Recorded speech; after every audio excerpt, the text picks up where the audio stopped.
Located just down the road from the soccerplex, Phillips Farm produce stand is a well-known landmark to people living in the Germantown area. Folks come from all over to buy the fresh produce, pet the animals, and feed the chickens.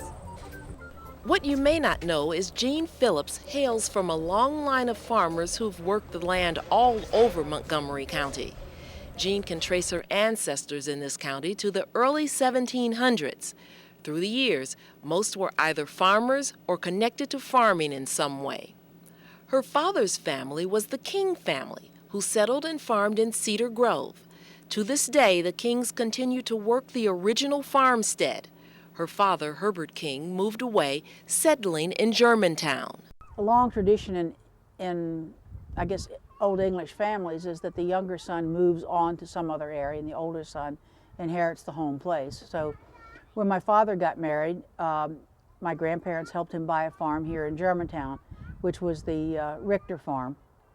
He bought that in 1933, and then he bought the John Snyder farm in 1944, and then he bought the farm that we're actually on right now in 1946.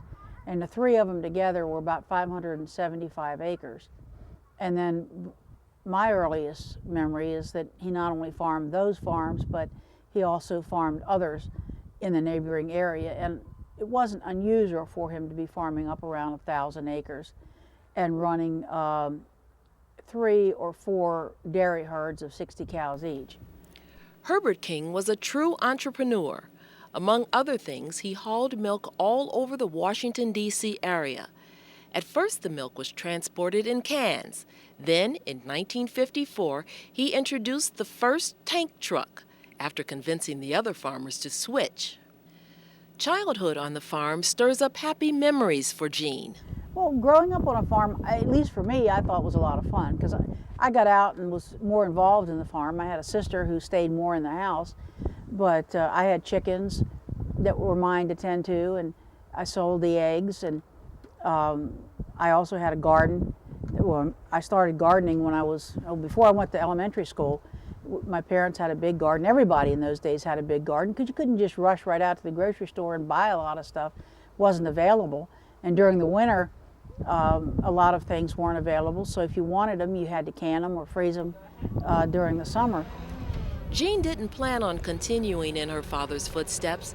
After college, she spent 10 years at NIH working as a research immunologist.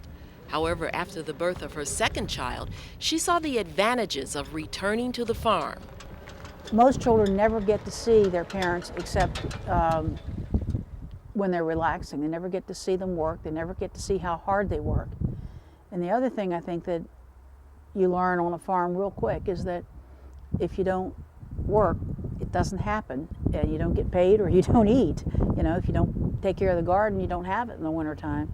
And I think that association is often lost today because we segregate our good time and our work, particularly for our kids. They don't get to see both sides of us. In the 1980s, dairy farming was hurting due to the national milk surplus. So Gene and her husband turned to the straw business. Over time, they added produce, which today is their main focus. However, very little of it is raised in Germantown.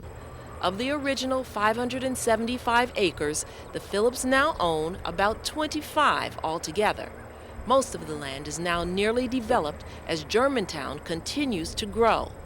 Gene says the trend began as soon as the first few residents began to move in. I guess I'm surprised at the number of people that come out here early on. They came out, they bought property here because they liked what the farm ground looked like. But I don't mean to be unkind, but those people didn't really want the farm experience. What they wanted was a picture window. They wanted to see cows, but they didn't want the cows to ever get out or, for heaven's sake, stink anywhere near them. They wanted to see tractors, but only in the field. They didn't want you to move equipment on the roads. And above all, they didn't want you to sell the farm to let anybody else come. They were there, and they wanted it to stay exactly how it was when they got there. Yet they were the main reasons that farming had to leave, because You can't farm next to people who don't want you to move equipment and don't want you to have animals and don't want you to make noise early in the morning or late at night. Don't want you to run grain dryers because it makes too much noise. You can't farm. Today, Phillips Farm does most of their growing in Frederick County. Their fresh produce is sold in area grocery stores as well as at their farm stand. Jean reminds us that we all rely on the modern-day farmer. During the Revolutionary War, 1 person in 8 was a farmer. And a lot of those 8 that were not farmers were his family. Today, 1 person in about 130 farm in this country. And that allows 129 people to go out and be doctors, lawyers, road engineers, trash collectors, teachers, whatever they want to be.